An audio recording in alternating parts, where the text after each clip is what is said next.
watching CID News Network Islamabad. बिस्मिल्लाहिर्रहमानिर्रहीम। अस्सलाम वालेकुम।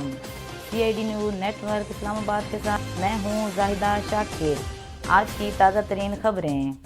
चीनी सफ़ीर की शेख रशीद से मुलाकात। चीनी शहरियों के लिए सिक्योरिटी मज़ीद सख्त करने की दरख्वास्त। वज़ीर ख़ारजा शाह महमूद कुरैशी ने कहा, पाकिस्तान और अफ़गानिस्तान के दरमियान देरपा अमन के हामी हैं। मौजूदा हालात के तनाज़र में पाकिस्तान चाहता है कि अफ़गान शहरियों की जान माल और इनके हकूक़ की तहफ़्फ़ुज़ को यकीनी बनाया जाए और भारत कश्मीरियों की जदोजहद का बदला लेने के लिए अफ़गान सरज़मीन को इस्तेमाल करने से बाज रहे। रावलपिंडी में मदरसे की तलबा के साथ उस्ताद की ज़्यादती का मुकदमा। मेडिकल रिपोर्ट के मुताबिक रावलपिंडी में मदरसे की नौजवान तलबा को उस्ताद ने ज़्यादती का निशाना बनाया। तलबा ने खुद इंकशाफ कर दिया।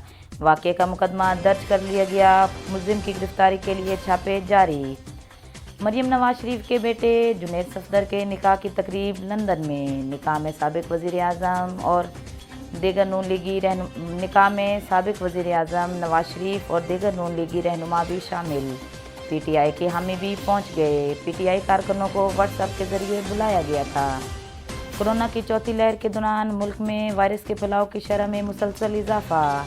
इस वबा से मज़ीद 80 अफराद इंतकाल कर गए और मज़ीद 3772 नए केसेस रिपोर्ट। मुल्क में मजमूई अमवात 25,000 से तजावज़ कर गई।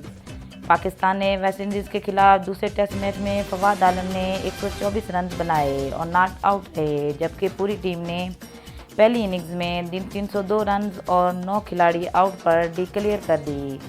महकमे मौसमियात के मुताबिक आज मुल्क भर में बादल गर्दिश करते रहेंगे, लेकिन बारिश का इम्कान नहीं। ये थी अब तक की खबरें। मज़ीद खबरों के लिए देखते रहिए CID न्यूज़ नेटवर्क इस्लामाबाद। अपना भी ख्याल रखिए और दूसरों का भी। अल्लाह हाफ़िज़। You are watching CID News Network Islamabad.